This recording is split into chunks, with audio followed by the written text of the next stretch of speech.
1, 2, is this on? Yo, Jimmy, hit me with that Triple H. Yeah, you let the music keep playing, Mr. Dumb.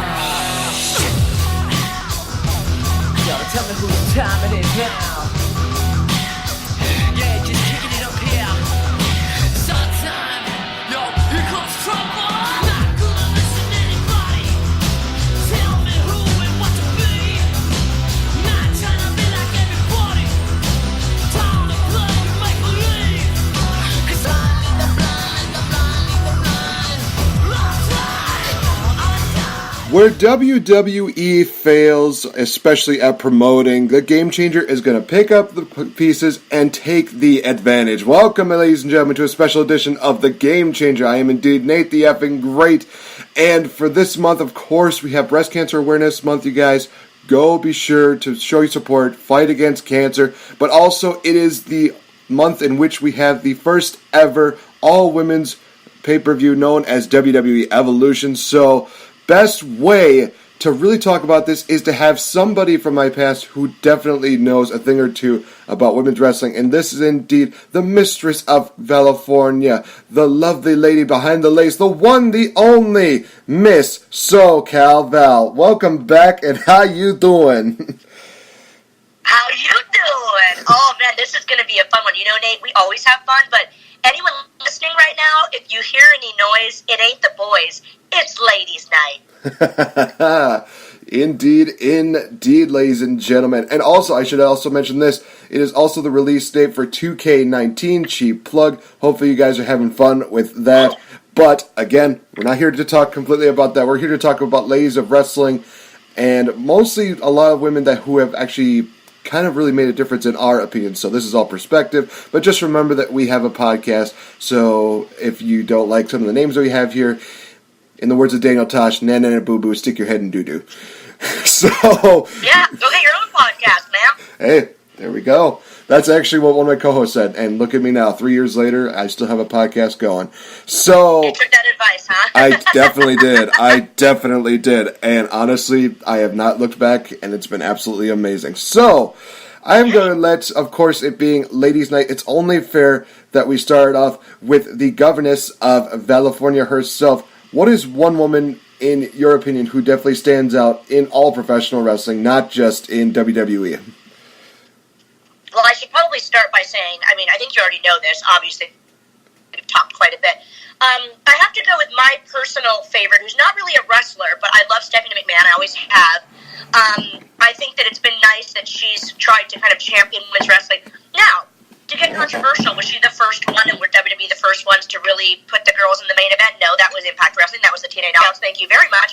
But Stephanie, to me, has always really embodied the strong female character, and especially someone like me who didn't really want to be a wrestler. I always looked up to her and how strong she was and how great she was in her character. So I'd say she's my top pick. I wouldn't. If we're talking about women in wrestling in general, that's who I shape my whole character after, and I love her. So I will go with Stephanie as my first pick. All right, hey, fair enough. Actually, Stephanie McMahon, as you mentioned, is a former women's champion. She's definitely done quite a bit as a wrestler. I mean, she had a really good matchup, to everybody's surprise, at SummerSlam a few years ago with Brie Bella. She had a really good showing with Ronda Rousey, Kurt Angle, and Triple H at this year's WrestleMania. So for those that think that she's just a pushover, no, definitely not. Go check out some of her matches. They are actually really, really good, especially at the last few years. I was there for that Mania one with Rousey, and I wasn't sure what to expect. It was phenomenal. I think the only thing that a lot of us were expecting were probably the fact that her arm was going to be, ripped right off her socket, but thankfully Ronda was very nice to not do that, even though she probably could do that. She showed mercy. So, as far as my first pick as to who I think that wrestling, especially in the women's division, definitely embodies, somebody who really stands out, I can't have a list without talking about one person I definitely met at StarCast, and that being former TNA Knockouts champion Gail Kim. I've said this before, and I've said it again. Gail Kim is the one person who really got me back into watching women's wrestling. Her feuds with Awesome Kong, ODB, Tara, Taryn Terrell, Angelina Love. You list so many people on here, and every single match that she's put on is definitely watching. It is always just amazing to see how she just improves. And even with, her last matchup, it was still one of those things where it's like, I can't miss a Gail Kim matchup. She's one of those women that just hooks me in hook, line, and sinker. It just says, yep, she's one of the reasons why. And it is kind of sad to say that, Impact is the first thing that comes to mind. But she's one of those women who does it. She's one of those women who gets me involved and really gets me thinking, you know what, women's wrestling, Gail Kim. And you know what, I am going to say this. She's too good for the WWE Hall of Fame. She's good for the Impact Hall of Fame. She's going to be good when she gets inducted into the actual Pro Wrestling Hall of Fame. So it's one of those things where it's like, yeah, WWE Hall of Fame, you're not getting Gail Kim, and I'm honestly okay with that because she's above that. I agree with you. I mean, it's funny that you mentioned that because when we were talking about women wrestling, I went to Stephanie because she's my personal favorite, but that was going to be my other choice if we were talking about best there's ever been. And in terms of female wrestlers, Gail is number one, top of my list. I have two others that I'm sure we'll get to. I have a top three, but she's at the top of my list, and I think she's the greatest woman wrestler that we've ever seen, perhaps we'll ever see. I think she's that great. I also think she's the total package. She looks the part. She's super educated. She's great to fans. She's great to the other girls. She takes no BS, if you know what I mean. She's the perfect amount of tough with still being feminine. I think that's a really cool juxtaposition that she really embodies. So, yeah, she's at the top of my list. As far as women's wrestling goes, she's number one for me, for sure. Yep, we're both in agreement there. You've heard it here first. For the first time ever, California and Nate the Effing Great have actually agreed on one thing, and that is Gail Kim is absolutely awesome. Number one female wrestler. I think I just heard someone faint that we just agreed on something. It might have been somebody like that. Well, who knows?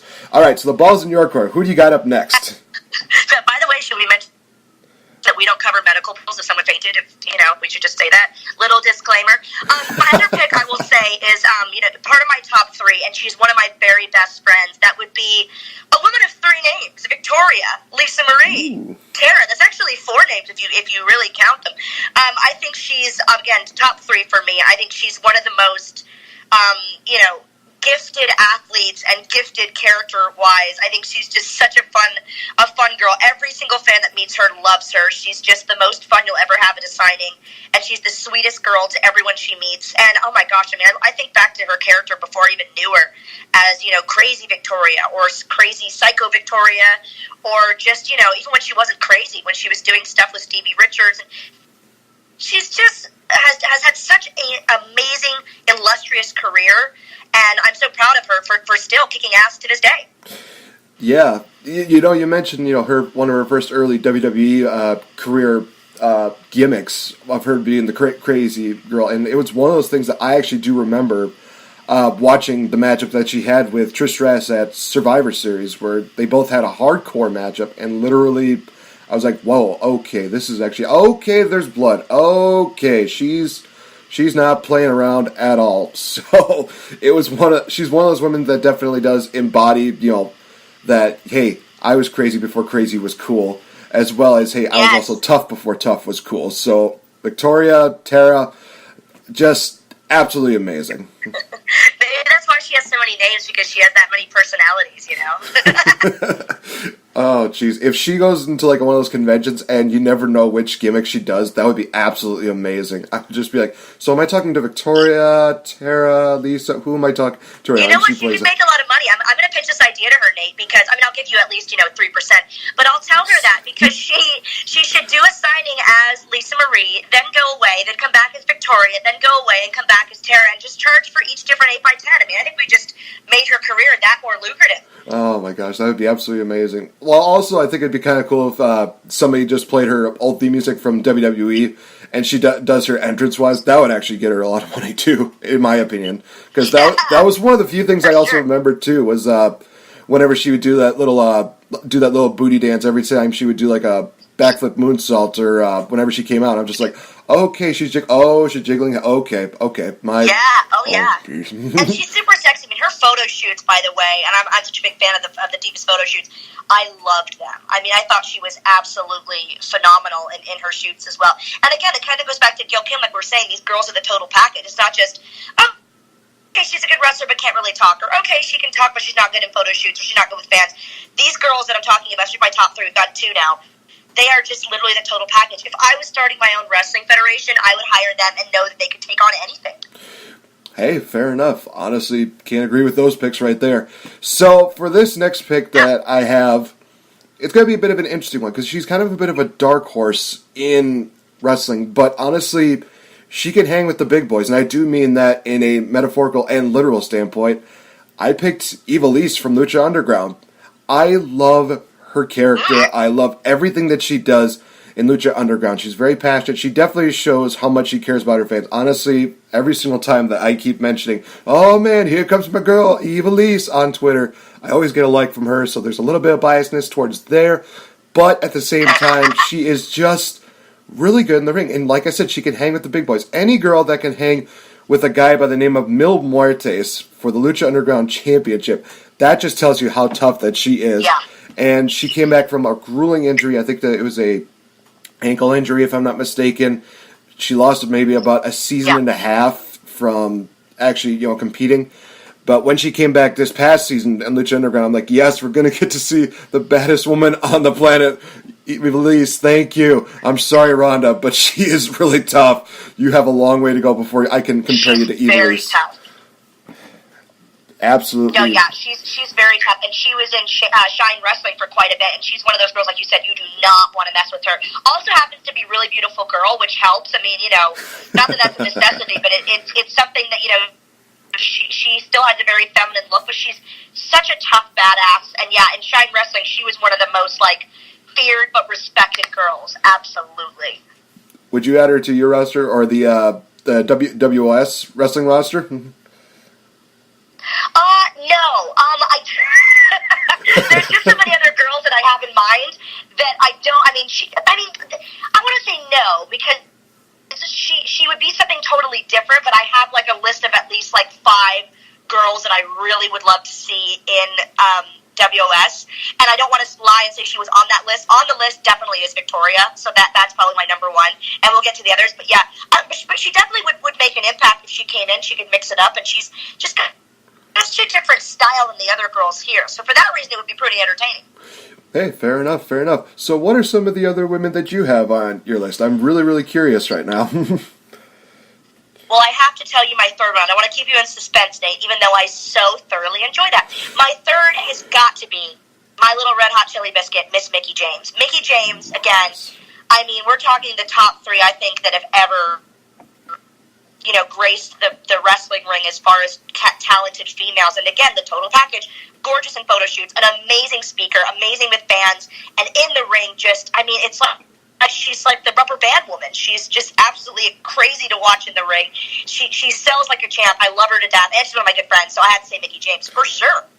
Mickie James, once again, she's one of those women who definitely did bring back the psycho gimmick. Of course, I'm talking about her early run. Just absolutely one of those women where I was like, oh, okay, I'm kind of scared of her right now.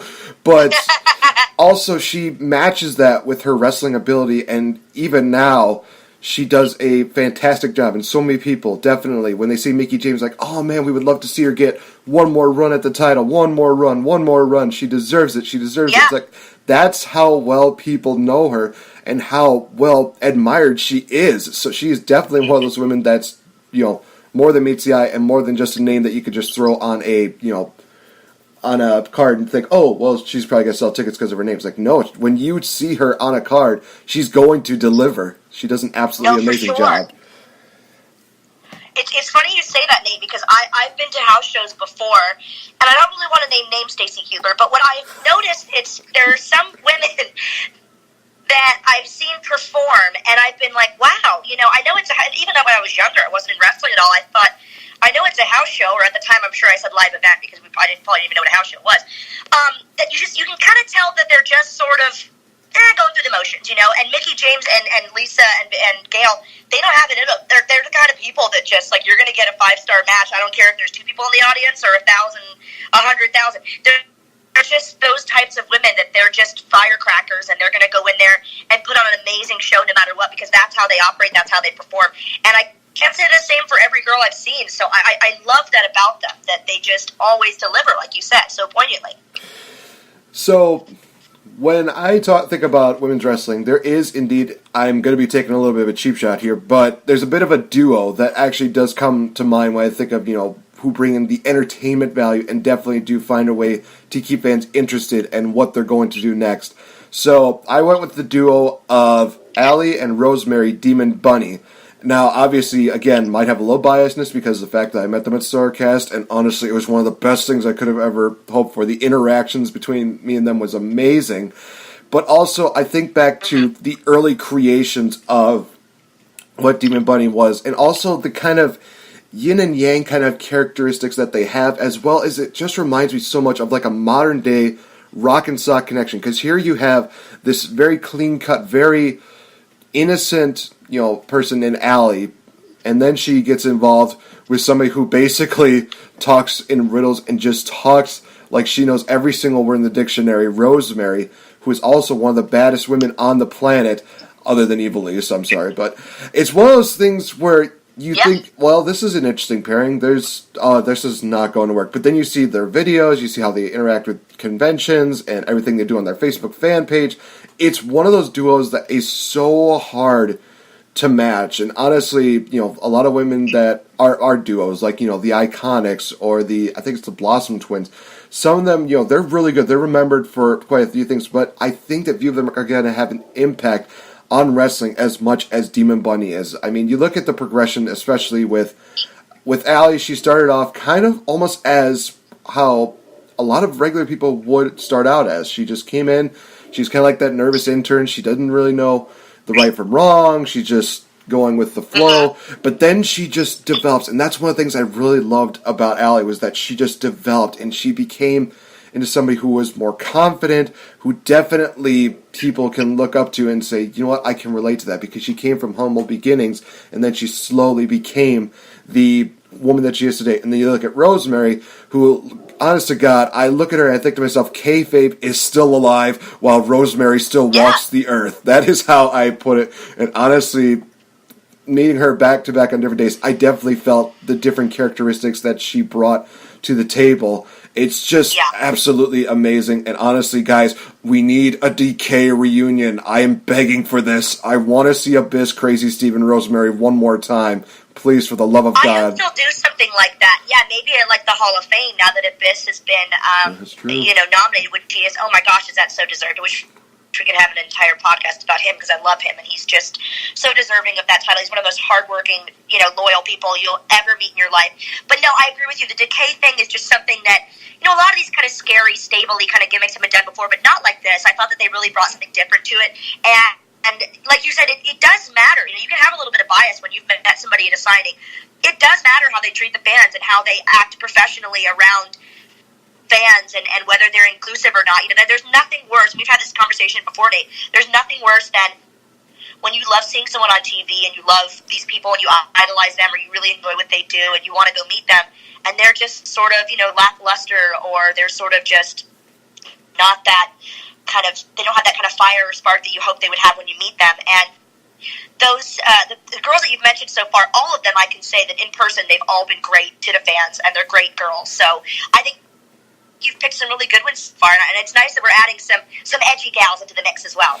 This is very true. And honestly, guys, if you notice, we've only mentioned so far like one WWE-related women in this list so far. We're definitely going to be talking about a lot more, because there's a lot more that we could definitely discuss, but it definitely shows you guys that, hey, it's not just WWE who's making an impact with the women. There are other members of the roster around the world who are making an impact on here. So, with that being said, I believe that the ball's in your court again. Who have you got next on your list of Valifornication, we'll say? Well, it's funny you said that, because I was just thinking, my next one is not WWE at all, and it's someone that I'm not sure if you'll be familiar with, but I want to mention her because it's someone that, if you know WS Wrestling, which is who I do commentary for here in the UK, you'll know her. You might know her from, ICW and things like that, but if you're not familiar, I feel like the fans should know this name, Viper, who is from Scotland. Beautiful blonde. She is lethal but lovely. She has been dominating the female wrestling scene here in the UK for a really long time, and she's got her own Patreon. She does amazing photo shoots as well, but she's just absolutely stellar in the ring. And it's somebody that, I hope that the fans, if they're not familiar with her, will Google her, will follow her on Twitter. She's at Miss Viper, I believe is her name, and she's absolutely one to watch. Obviously, WOS was a big break for her. We're on ITV, which is like pretty much the biggest network here in the UK.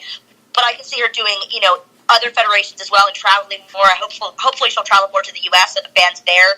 Me being from there, I have a bias, so I hope that they can love her as much as we do over here. But yeah, she's someone that I think should make the list and has really earned it.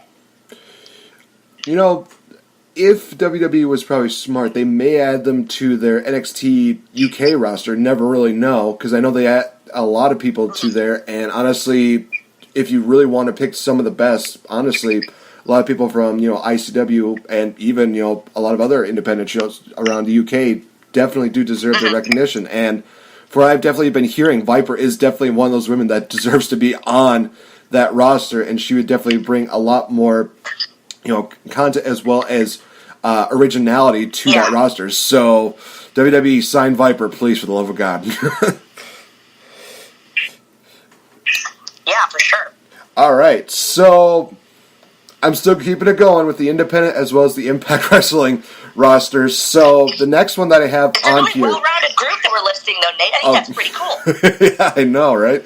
So the next one that kind of comes to mind is another woman who, honestly, she started out a bit in WWE, but she only got so much exposure that it was just one of those things where it's like she's not quite reaching that full potential. But honestly, after leaving WWE and joining Impact Wrestling, as well as working All In, oh my gosh, she definitely shows that she can hang with the best of us. I definitely had to put Tessa Blanchard on the list. My God, you talk about a generation superstar who definitely is representing the name well. Tessa Blanchard is doing that. She's beautiful. She's athletic. She definitely has a gimmick that everybody can get behind. She is one of those women that has definitely surprised me as one of those women that if somebody asked me a few years ago, would you put Tessa Blanchard on the list? I'd be like, not really, no. She's not stand out as a lot of these other women. But now, years later, I'm glad that I got the chance to actually see her wrestle. She's doing great now. She's the Impact Wrestling champion. And honestly, you guys, she's going to have a really good matchup with Taya Valkyrie at Bound for Glory. It's going to be absolutely can't miss, you guys. There's a lot of other matches on there, but you know what? Right now, we're talking about the women of wrestling right now. The guys have definitely hogged up quite a bit of time. So, Tessa Blanchard, like I said. Oh my gosh, you know what, Nate? We should totally do a Bound for Glory podcast. I just realized that I will be watching that, and as will you. I'll be watching it live in real time with Fight TV. So that's something to think about. Yeah, that is one match to look forward to for sure. She has definitely made the ranks in the independent scene. She's traveled quite a bit, and she's really trying to make a name for herself, deservedly so. So, yeah, great pick. Tessa Blanchard, let's just say this. She's awesome, she's beautiful, but also she can knock you out. So that's how much I could describe her as. Oh, yeah. All right, you're up next. What you got? Oh, my gosh. The pressure. I have to mention another WS girl, and then I swear I'll stop being biased towards the UK. But if we're going to talk about Viper, we also have to talk about Kaylee Ray. Now, it's spelled K-A-Y, and then it's L-E-E-R-A-Y. So it's three names. Kaylee Ray. She is absolutely phenomenal. Again, one of our Scottish girls. Big name for herself in ICW around Glasgow and areas like that, but in the Indies as well. She's somebody who has really given Viper a run for her money. She's our WS Women's Champion. She's someone that people might recognize from, she's done a lot of work outside of the UK. She's done some extra work for WWE before. She's someone that I think they should look up, and I feel like if we're not going to mention girls that people need to Google in case they don't know, then we're not doing our jobs, Nate. You know what I mean? This is true. This is very true.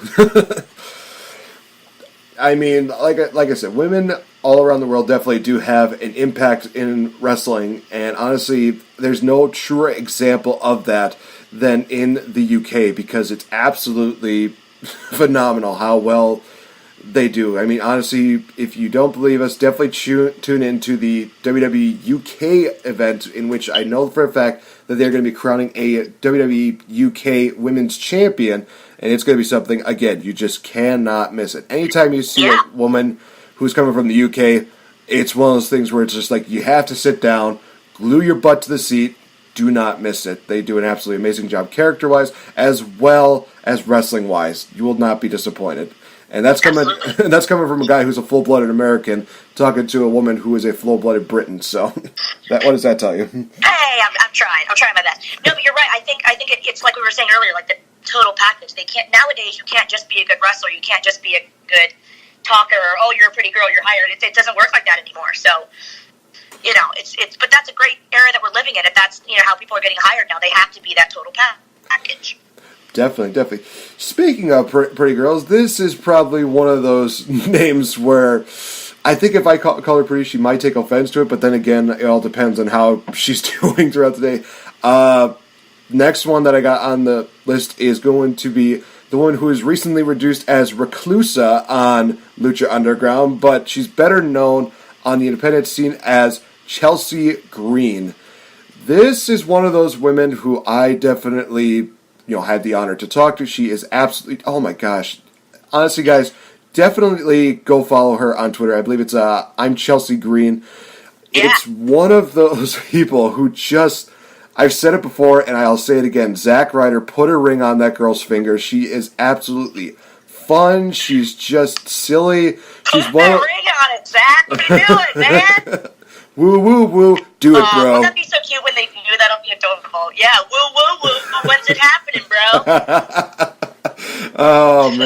Oh, man. Zack Ryder, you definitely deserve a push, but you also definitely deserve to put a ring on that finger because, geez Louise, I just love her character in Impact Wrestling. She just started off kind of as, the kind of random person that somebody would just see and be like, oh, she's definitely going to be one of those women that's good, but she's not going to really do too much. But then she does this whole deal where after she gets stood up at her wedding, she's still in her wedding dress. She just looks like a complete hot mess. I don't know how she came up with the idea, but I applaud her for going to work every single day and just saying, you know what, I want to basically look like I woke up just completely drunk, not even caring about how I look, just being like, it's fine, I'm going to wrestle like this. I like to think that I was her inspiration on like a Wednesday night after too many Pinot Grigios. I like to think that she went, oh yeah, I'll be Val downtown in Orlando. That'll be great. That might have been her inspiration. But no, you're right. And the good thing is, Nate, that she already has the wedding dress, so maybe he needs a push down that aisle. You know what I mean? That was amazing. So many fans. I think there needs to be a petition. It's like #push Ryder ... down the aisle. Down the aisle. No, you're right. It's so funny because I mentioned earlier that I have some girls in mind for WS. She's at the top of my list, and I hate using the word indies because it's not really the case anymore. But as far as girls that are kind of freelancing around and making the rounds and making a name for themselves on different circuits, she's number one for me. It's funny because I actually met her in downtown Orlando. That's why I wasn't kidding.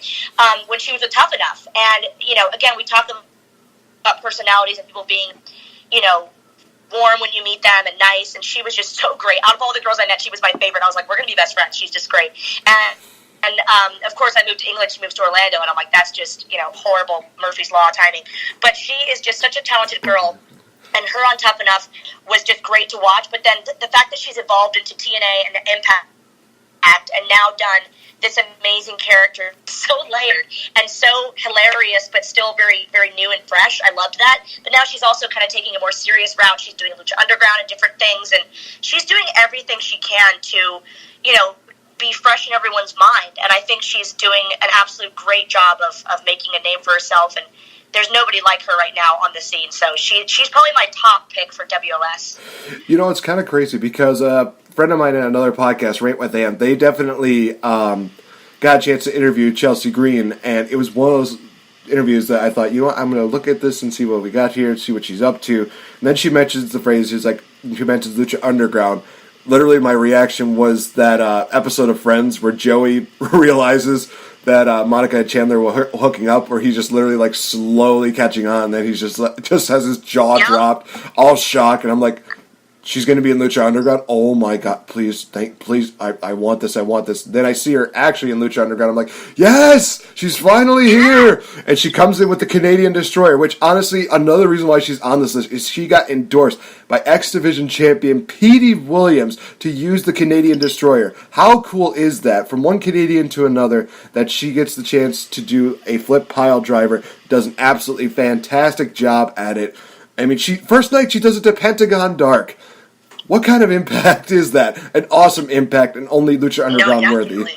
Oh my gosh. Yeah, and I like to think because she's Canadian, because Petey's one of my buddies, that she got permission from Petey Williams, and of course the Canadian Destroyer, she's Canadian. That's adorable. First of all, she's also trained by Lance Storm, who is phenomenal, as a wrestler, as a character, but as a person as well. So I think she really did learn from the best. And yeah, I think she fits into great to Lucha Underground. But this is the thing about her: she's money because she fits in anywhere she goes, and she can adapt her character to whatever the Federation needs, which is so cool. She's like a chameleon.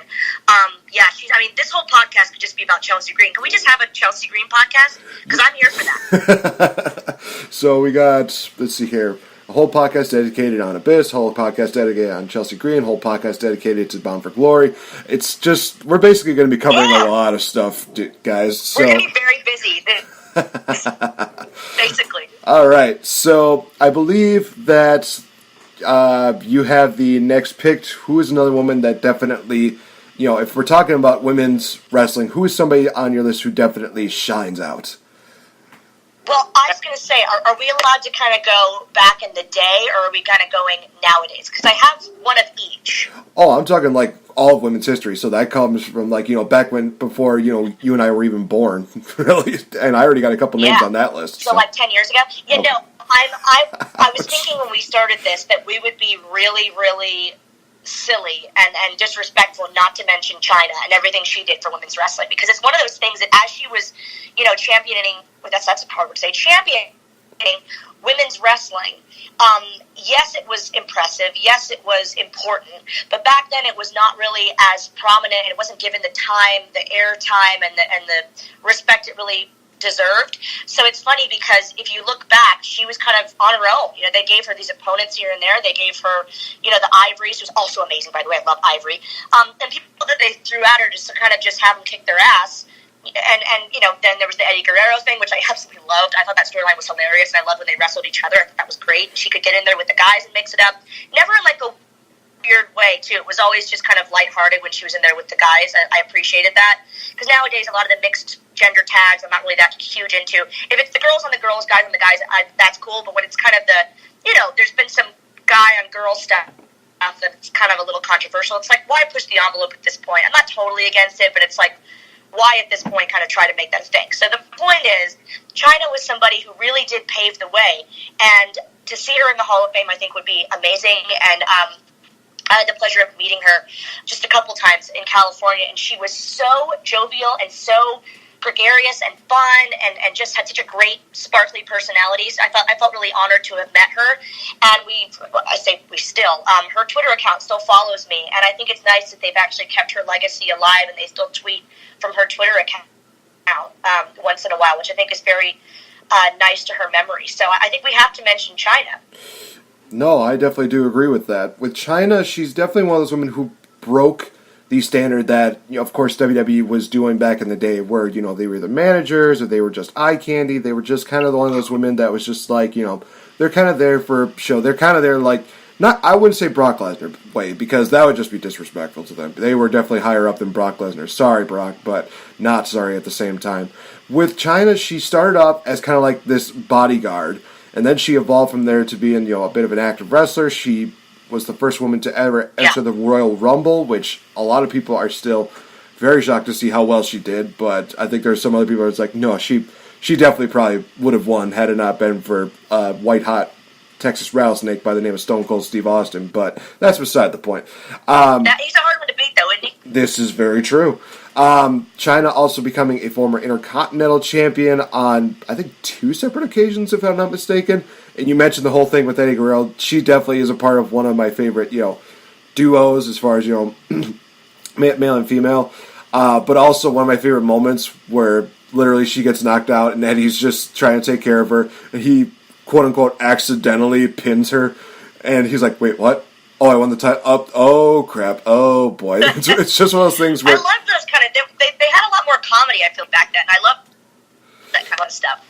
Honestly, if they pulled something like that off in the Mixed Match Challenge, where they just decide, like, oh, these two are friends and blah, blah, blah, and then just one of them accidentally pins the other, it's just like, oh, boy, are we not friends anymore? Oh, it's so litter, and yeah, and then because you're kind of thinking, like, is this going to be okay, or are they going to be okay in the back, and what's going to happen, and yeah, I love that. A little bit of intrigue. A little bit of homage. I mean, Rusev and Jimmy Uso, they did a little little tribute to Rikishi. They were doing like the whole Too Cool and Rikishi dance that they were doing, but then Rusev just decided, are we gonna do this? Nope, gonna kick you in the head.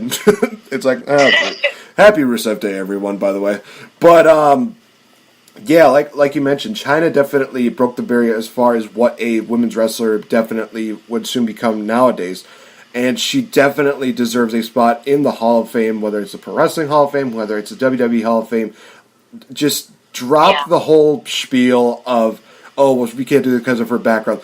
You have Sunny in the Hall of Fame, and she has a worse background than China. I'm sorry, but... The thing is, it's just nothing to do with what the person did in wrestling or not. I mean, this is not someone who, they had a good career. No, this is someone who paved the way, literally, and was a larger-than-life character. And like, I literally, when we talked about who we're going to talk about in women's wrestling, I'm telling you, my mind immediately went to Chyna's.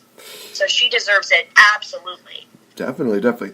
Another woman who definitely paved the way for women, in my opinion, especially for women who turned out to be really good managers, was the one and only Miss Elizabeth. You look at Miss Elizabeth, and she is one of those women who definitely, you looked at, and she definitely was the bar setter where she just, she was there as the manager. She was definitely there to make Macho Man Randy Savage into the person that he was. And honestly, I think that a lot of people definitely will agree that if it wasn't for Miss Elizabeth, Macho Man probably would not have been as big as who he was now. Because, yes, Macho Man was great on the mic, good in the ring, but just having Macho Man and Miss Elizabeth, it was the perfect package. And they created so many great things. The moment where Macho Man, he wins his first WWE Championship, he made the moment about her more than anything. It was beautiful. And then we had the whole retirement match between Macho Man and Warrior, and Miss Elizabeth found a way to just forgive Macho Man for everything that he's done. It was beautiful. And then, of course, the wedding made in heaven between Macho Man and Miss Elizabeth. You look at some of the greatest moments in WWE, and honestly, you know this from experience. You and Jay Lethal definitely modeled that wedding that you guys did at Slammiversary after Macho Man and Miss Elizabeth. So that tells you guys that they had a huge influence in wrestling, and for them to do that, hey, it's one of those things where it's like, is it better than Macho Man and Miss Elizabeth? Well, no disrespect, Jay Lethal. Hey, man, snap it to a Slim Jim. Calm down. Sorry. But it's still one of those moments that stands out because it main evented a SummerSlam. And that was the crazy part. It's like most main events are just headlined by wrestling matches. No, this was the main event. This was, the match made in heaven. It was beautiful. It was a great deal. So, honestly, when I think about women's wrestling, one of the first names that come to mind, like I said, is indeed Miss Elizabeth. No, I so agree. Obviously, I would agree. And that was somebody who influenced me probably, more than many ever did. And it was such an honor for me to do that because I thought she was somebody that I would want to be. It wasn't, like I said in the beginning of this, I didn't want to be a wrestler. I looked at the women and thought, where am I going to fit in this? And she was somebody who was just, you would turn it on, and she just seemed to evoke emotion out of everybody that watched those storylines. And like you said, her chemistry with Macho Man and what she brought to the matches, she made the match just have incredible meaning. And it was all in her face, wasn't it? She was just such an expressive, sweet lady. It's such a shame to me that I never got to meet her. I've met pretty much everybody now, and she was the one person that I never got to meet, but I did get to meet and work with Macho Man. And obviously, I worked with Hogan for many years. And the thing is, every single person that you talk to when you ask them about Miss Elizabeth, they have nothing but just, like, you can see the sadness in their face, and they talk about how elegant, they use words like elegant and caring and loving and sweet, and everyone absolutely loved her to death. And this is the thing, she's, her legacy is going to live on. And you mentioned, when they put these packages together, they always, they have to put a little Macho Man and Miss Elizabeth in every historic package they do because that's what they meant to wrestling. It was that big of a deal. It brought emotions out of everybody, and I loved that she was sort of the damsel in distress. Not every girl in wrestling, I stress this all the time, you can have your tough girls and all of this and your bratty characters, and that's great. I'm here for all of that. But there's got to be room for, you kept saying the word beautiful. There's got to be room for some romance and some beautiful storylines and a very fragile character like Miss Elizabeth. And that really made the storyline so much more special. So I love that she brought that, something very different. We haven't seen something like that in wrestling in terms of being sweet and just a beautiful storyline in a really long time. Maybe it's about time that we do. So maybe they should kind of revisit that. But I absolutely love her, and I'm so glad she made the list, as Jericho would say. In a very weird way, way. I feel like they are slowly making that transition with Thea Trinidad, aka Zelina Vega, because yes, she does do wrestling in the ring, but she's also one of those women that a lot of people can definitely look at and say that, Andrade Cien Almas, first starting in NXT, he did really good, but he wasn't really quite the complete package. It wasn't until they did the pairing of Zelina and Almas that they really started taking off, because of the fact that she always found a way to just hype up her man, and she definitely knew how to make him into this big deal. And everything that she has gone through, she definitely talked a lot about so many historical events that have happened throughout her life, and it's just one of those things where it's like, how can you not love this girl? She is absolutely somebody that really stands out, and when I talk about a lot of managers, she's definitely within the top 5 of best managers in wrestling, especially right now, because she knows how to hype her superstar up. She definitely knows how to keep us interested,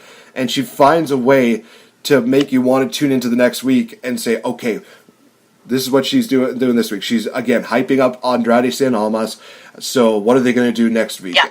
And honest to God, the day that Almas becomes a champion, that's going to be a really awesome deal. And honestly, I would love to see Almas just basically draping the title belt on Vega's shoulder and just having her carry that belt anytime that he goes anywhere. It's just one of those things where it's like, okay, that's beautiful. That's literally like Chelsea Green and Marty the Moth. Literally, they're just like, you know what? Yeah, it's my belt, but I'm having you hold it because, I want to add more prestige to it. Honestly, I think that needs to happen more often. That's just my opinion. I agree, and I think she's doing a lot for managers. She differs from Miss Elizabeth in the sense that she's a much stronger character. I would say more like a Sherry Martel, but she's doing a lot to bring back that sort of, like we were saying, it brings meaning to the matches, and she's always been a really good talker, always been a really strong manager, even in Impact Wrestling back in the day. And it's funny because they gave her so many different characters, and I always thought to myself, how are they not making this girl more prominent, because she's so gorgeous and she's really good at what she does. So I'm just glad that she's doing something now on a stage where they're letting her be her. And she's very, very talented, and I think that it hopefully, what she's done and what Lana's done in the past, they're bringing managers back to the forefront. I would love that. I hope that's where they're going with it. Yeah, I'm hoping so too, and I think that definitely the duo is going to, like I said, really go to the promised land. Honestly, if I don't see Andrade Cien Almas as a WWE champion within the next year, I'm going to be very surprised. That's just how over I think that they are as a team. But I've taken up like 2 spots already for women's wrestling, so I think it's only fair that you get 2 selections on your end, Miss Val. So who have you got? I think I'm glad that I say these 2, because I kind of have one that is a current star and one that is sort of current, but is one to kind of watch. So I'll go with the current star, and that will be Miss Natalia Neidhart. I mean, I was actually just talking about her recently because I said, man, you think about like Davey Boy Smith Jr., who we have in WS, my buddy Harry, he's such a good dude, and he's got, Davey Boy Smith is his dad, and then he's got the Hart dynasty. Natty is a double whammy as well. She's a Hart and she's a Neidhart. She has it literally in her blood. It's in her DNA to be an incredible, incredible superstar. With no nods to people like Charlotte and people that have, one parent that was in wrestling, but she's got an absolute dynasty on her side. So I'm so thrilled with how she's done, because she, again, you talk about how people are with fans. She is literally probably the sweet. If somebody said who's the sweetest person in wrestling, I would probably say her. My other pick I'm going to say in a second is also one, but I've known Natty a lot longer, and she's absolutely lovely. She's great on Total Divas. She's really entertaining. She can poke fun at herself. She's a great dresser, by the way. I think out of the entire show and out of the entire roster, Gail Kim and I always talk about she loves designer. She's very well equipped to tell you about the latest fashions and what's on trend, which is important to me. I'm not sure if users really care about that, or viewers, in our case, listeners, but I respect and love that about her because she's fashionable, but an absolute powerhouse in the ring as well. Should I go to my second one, or should we get you one, Nate? I'm not sure. No. I took up 2, so you got a second one coming your way. So. Okay. My other one, you might actually be a fan of, hopefully you are, is she does have a name on her side, and that is Miss Rachel Ellering. I think she's someone that you will really see a lot of amazing things from. She's, again, kind of making the rounds on the indie scene and around NXT and I think she, her dad, obviously having been in the business, is really boding well for her. But she doesn't need that on her side, but I'm sure that it does add a little bit of something extra. But she's a great in-ring competitor, a great performer, a lovely, lovely, sweet girl, and great to the fans as well. So I expect in the next year or so, we're going to say great things from Rachel Ellering. No, I definitely do agree. I think I remember her. I think she might have competed in the Mae Young Classic either last year or she competed on an episode of NXT in some form or fashion. But honestly, like we've said before, a lot of these, next generation stars, they always try to up the ante when it comes to their name because they also want to make a name for themselves, but they also don't want to, really, excuse me, they don't want to let their family legacy down. And honestly, you look at so many of the great, names that have definitely succeeded to that. Guys like Randy Orton, Bray Wyatt, Bo Dallas, all these people definitely do a great job. But also, when you look at the women's side, there are a lot of really good examples, like we said, of Tessa Blanchard, Rachel Ellering.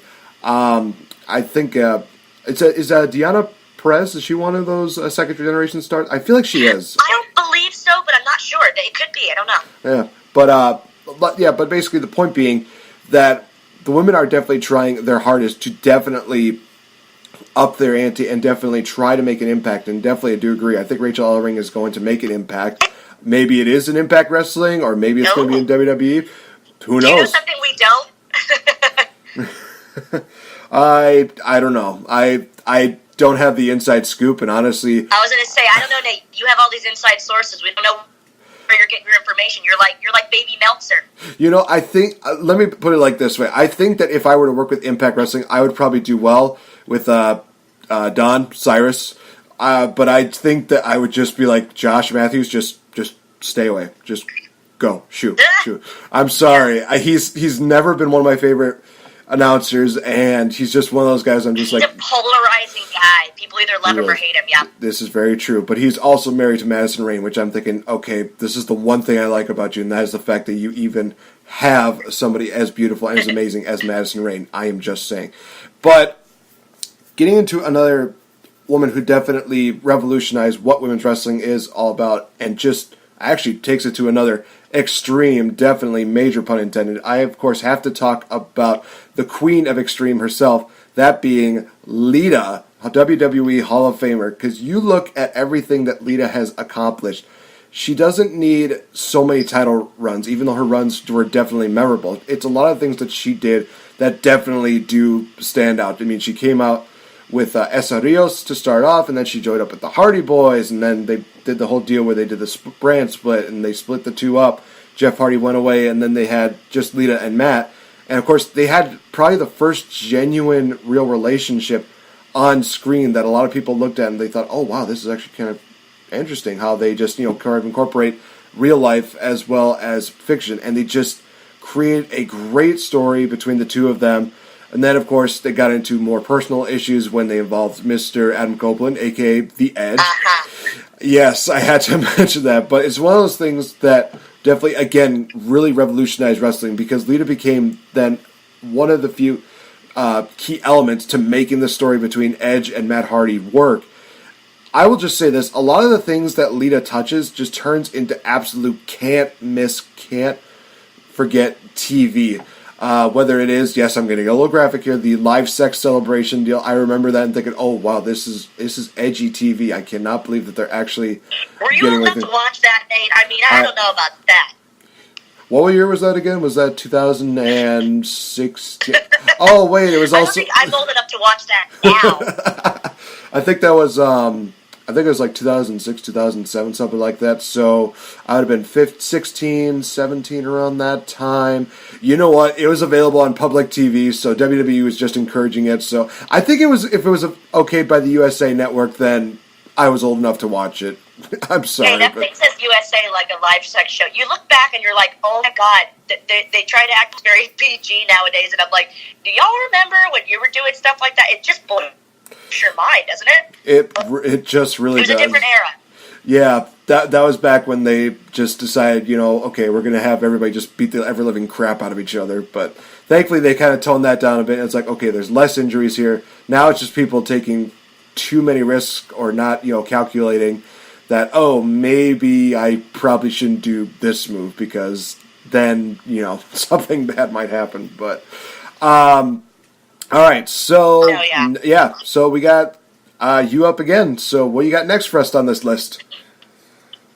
Well, I will say that, Lita, for example, is somebody who you ask any girl in wrestling that's ever gotten into wrestling in the last, 10 years, and every girl says Lita. Every single girl. So that has to be a sign of how influential she was in women's wrestling. I mean, me, like I said, I never wanted to be a wrestler. I was more like a Trish Stratus than a Lita, which brings me to my counter to your Lita. I will see Lita and I will raise you a Trish Stratus. I've been talking this entire interview podcast about you being a total package. If you're going to be a diva, or in our case, a superstar in this era, you have to be the total package. Trish Stratus was someone who actually, if I'm hearing this correctly, I don't want to sound disrespectful. She was hired because she was this amazing fitness model, really made a career for herself. She was studying, kind of fitness and different things. I think kinesiology, I'm probably saying that wrong. I'm not into fitness, as many people will tell you. I only run for sample sales. But she was into fitness. She was going to college. She became this really big fitness model, made this career for herself, became so well known that WWE took notice, WWF at the time. She was hired, and then it was like, oh my God, this girl's actually really good at the acting things we're getting her to do. She's great at the photo shoots. She's a great manager. She's really sassy at ringside. She, has a lot of personality. And then she, I kind of, in a way, preferred her as a manager. I liked that she was a manager. She did more photo shoots, which is me. But then when they made her a wrestler, you think about the era that she had with Christian, and then the Christian stuff and the Jericho stuff, that was just absolutely a turning point in her career. And I just thought, wow, she's now this full-fledged wrestler, and she's proven herself over the years as being just probably one of the most popular, one of the most respected women, and most popular women for sure ever in professional wrestling, and deservedly so. I met her at WrestleCon, I believe it was in New Orleans. And God bless my husband, he knew that I'd never really met her. And I went into the bathroom, and he's waiting outside, and she walked into the bathroom, and he thought, oh my God, she's going to freak out.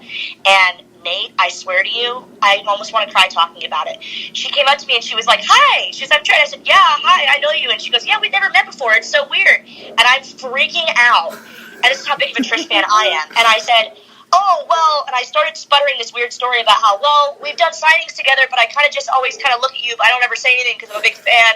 And she was just so funny and was like, oh, that's nice. And it got really weird. And then I just said, oh my gosh, I think you're awesome. So nice to meet you. And I kind of left. And then I walked out of the bathroom and I saw my husband and I cried. So this is like last April. This is not like little teen Val. This is me talking about how much of a Trish Stratus fan I am. I think she's probably one of the most beautiful women in wrestling, and the most beautiful women ever, by the way. And I just think she's everything. So I have to give her a pick here, because she's just, talk about the total package. She's just everything. She really is. No, I definitely do agree with that. She's definitely one of those women that, again, is definitely one of those trailblazers, and definitely set the bar for a lot of women in the future. Which will go into my next pick, but I'll talk about that in just a minute. I will also say this. I applaud Trish Stratus for bearing through all the years and all the random sex jokes that she probably had to deal with. It's just one of those things where she took that like a champ. And honestly, if I were to ask her one question, it's like, how are you able to deal with that? How are you able to just tone that out and just not be able to let that affect you professionally? And it's just amazing how well she plays that off so well. You mentioned it. She's definitely the total package. She does a fantastic I don't want to interrupt job. you, but I think if she were to answer that, knowing how strong of a person she is and stuff, I think she probably just thought of the bigger picture. And she thought, you know what, this is kind of silly right now, but I've got to stick it out because I'm going to prove myself eventually. They might have me as the ditzy blonde right now, but eventually I'm going to turn the tables. And she sure as hell did. Like you said, she's a trailblazer. And Nate, if you tell anyone that I cried over Trish Stratus, I'm going to make you wear your hair in pigtails for like a month. So don't even. It's not funny. Oh, boy. This is our secret. Well, it's a good thing that we have a podcast, so that way I don't have to tell people that. You could just say that for yourself. Oh, no, I didn't think of that. Gotcha. All right, so we are getting close to running out of time, so I am definitely going to be picking for the last selection for my side, and we'll definitely get into one more selection for your side as well, Val. When I talk about women's wrestling, definitely somebody who definitely really stands out is indeed the four horsewomen of professional wrestling. Of course, I'm talking about Bayley, Sasha, Becky, and Charlotte. These four women definitely did start the actual deal and really started getting people in. You definitely do have to mention women like Paige and Emma and AJ Lee, women like that definitely do, stand out. But here's the thing, is that those 4 women definitely started really taking wrestling seriously because they didn't want to just be pretty faces. They didn't want to just be like the eye candy. They wanted to be there to really show that women's wrestling does matter to them, and they do an absolutely amazing job at that. So many matches that you can mention. I mean, the Sasha and Charlotte feud is always one of the best of this generation. You look at the Sasha and Bayley feud, it's really great. Becky Lynch is finally getting that recognition that she properly deserves of being one of the best women in all the world, and I love the fact that she is doing this gimmick that she's doing, and she is just becoming one of the biggest women who definitely can prove that she can back up her words as well as really have a new arsenal that'll do it. I will say this, that at Hell in the Cell, as soon as I saw her do like the Pentagon Dark armbreaker deal, I literally said, oh my god, if she does a package pile driver, she's going to literally be my favorite wrestler of all time. I don't care what anybody says. But what about AJ Lee? What about Paige? What about that? No. Becky Lynch just did a package pile driver. She's my favorite. I don't care what you guys say. I'm sorry. But she literally just became my favorite wrestler just in this moment. No contest. They just do really good wonders with these women, and I'm hoping that now that they've really given Charlotte some flair, pun intended, Sasha a lot of time, and they've really given Becky some room to grow. I'm hoping that Bayley is not too far behind in becoming one of the women that definitely people will look at and say, yes, this is the 4 horsewomen that we remember. These are the 4 horsewomen that we want in wrestling. So, yeah, honestly, it's really hard to talk about women's wrestling when if you don't mention the 4 horsewomen, because they stand out that much. Now, obviously, people are saying, but we're probably going to get the 4 horsewomen of WWE versus the 4 horsewomen of UFC. I would want that, but at the same time, it's one of those things where it's like, I think I want something else, because I would really love 4 really good women in wrestling from around the world taking on the 4 women of WWE. It just sounds better, in my opinion. No disrespect to the women of UFC, but it's just one of those things where it's like, it's just a gimmick matchup. It's not one of those things where it's just like has meaning behind it, in my opinion. I'm sorry, but if they're going to be like, oh, the title of 4 horsewomen is on the line, it's like, I kind of don't care. I mean, we're still going to call them that. I mean, you could try your hardest, but it's still going to be called that. I agree, and it's kind of like they're coming into our world in wrestling, and like you said, no disrespect to the UFC girls, but like it's kind of like when they had Eve Marie, and it was like, oh, she's really pretty, so let's make her wrestle on TV like within like 2 months or whatever it was, something too soon, and it was like they shouldn't have done that. I'll give you Ronda Rousey, she worked really hard, and she's Ronda Rousey, so if you want to put her on TV pretty quickly, fine. But when you have the other girls that are still training and that are still making a name for themselves and paying their dues and stuff like that, I think, like you said, it'll be a gimmick match. I don't think it'll hold its own weight at all. But yeah, I have to agree. My last one was going to be Charlotte Flair, because I mean, how do you pick out of those 4? I love Bayley. I got to see Sasha and Bayley many times at NXT in Orlando live, and I felt really privileged to be able to see that. I'll never forget, I'm not sure which one it was, the one where Sasha went up to little Izzy, Bayley's fan, and kind of, made her cry, and it was the cutest / saddest thing, and the pop in person was the funniest thing I've ever seen, and saddest thing ever. But I loved them. I actually got to meet Sasha Banks for the first time in New Orleans during WrestleMania weekend, and she was so cool, and I saw immediately how all the guys have always talked so highly of her and how much they respect her and how she's such a nice girl. I loved that I got to meet her. She was lovely. I've known the others for over the years off and on. Becky is amazing. I'm so thrilled for her, what she's accomplishing now. She's one of the sweetest girls, and we did Ring Divas photo shoots together like years and years ago. We were so young, and she's, to see how she's evolved from her first NXT shows. Again, I was there for many of them when they kind of had her do this like very typical Irish jig kind of a gimmick, and then it was like, okay, we're going to make her a rocker, and they just didn't really know what to do with her, and it was a shame because and it's not her fault, it was just sort of figuring out what her place was, and that's no one's fault really. It's just sort of, kind of growing pains, I would say, in someone's career, and then now she's come full circle and she's doing amazing. But Charlotte Flair, I feel like they'll all be remembered, but Charlotte, if she keeps going how she's going now, I think she'll be remembered in the same vein as like a Lita, a Trish, Chyna, girls like that, and I think she's just, we were talking earlier about people that have a name behind them, but a lot of times that can work against them. I remember talking to Randy Orton, and some of the earlier stories that he had was just that he had to work 3 times as hard because it was like, oh, you're Bob Orton's kid, and the guys would be tougher on him and things like that, and I'm sure that happened to her quite a bit. She had to work a little harder in some ways, which should surprise some people. Shouldn't surprise them, but it does. but she has this legacy to uphold, and she's absolutely carrying that torch proudly. And Mr. Flair, who I love to death, is so proud of her. When you mention his kids to him, a lot of times he gets all teary-eyed because he's just so damn proud of them. And I'm proud of her as well. And I think she's just the ultimate women's wrestler right now. Definitely. And with that being said, guys, yeah. WWE Evolution, it's your move. We dare you to top this podcast. Dare you. So. Dare you. The challenge is on. We're throwing down the challenge right here, and it's going to happen at Super Showdown on the WWE Network live tomorrow in Melbourne, Australia. For those that probably do not have a life and those that just want to stay up and watch wrestling, go check it out. Yeah, that's my shameless plug for that. So I like your presenter voice, Nate. That's very professional. Even though it's very condescending, especially the fact that us in America, we have to wait until like 5 or 6 in the morning just to watch it. But it's all right. Yeah. So now we get to the part of the show where we have all the shameless plugs, and we cannot do shameless plug unless we have, of course, the lovely Valerie. I know that you definitely have quite an eventful October coming up, including a nice little deal in which you're going to be soaking it in, man. Oh yeah. I literally sent an email to the guy today, and I said, I'm ready to sail away, man, with like 16 different A's. Yes, I've got the Jericho Cruise. For those of you that are listening, perhaps from the UK, I'm going to be at Reading Comic Con next weekend. Then it's the Birmingham Star Trek con, which I'm hosting. I'm not even there as a wrestling personality, I'm just as a host, and it's super exciting. I've been watching so much Star Trek to get all excited for this one, so I'm thrilled about that. Live long and prosper and all that goodness. And then I will be sailing away, man, on the Jericho Cruise. I am your cruise director, hostess with the mostest. Literally, I always love telling the story. The job came about when Chris Jericho said, hey, Val, will you wear a bikini and announce some stuff and get him on the cruise? And I said, of course, my friend. I would love that. So it was a very serious professional booking, so I'm thrilled to be on there, and I was the first girl at it, and I thought, wow, this is like literally the coolest wrestling booking I've ever gotten in my life. So I'm thrilled to do that and meet everyone on the boat. Yeah, I can't wait. So I'll make sure to take lots of pictures and stuff. You can find me on Twitter at SoCal Valerie and Instagram official SoCal Val. It'll be just like you're there, Nate. I'll just post enough that you'll feel like you're there having a Mai Tai by the pool.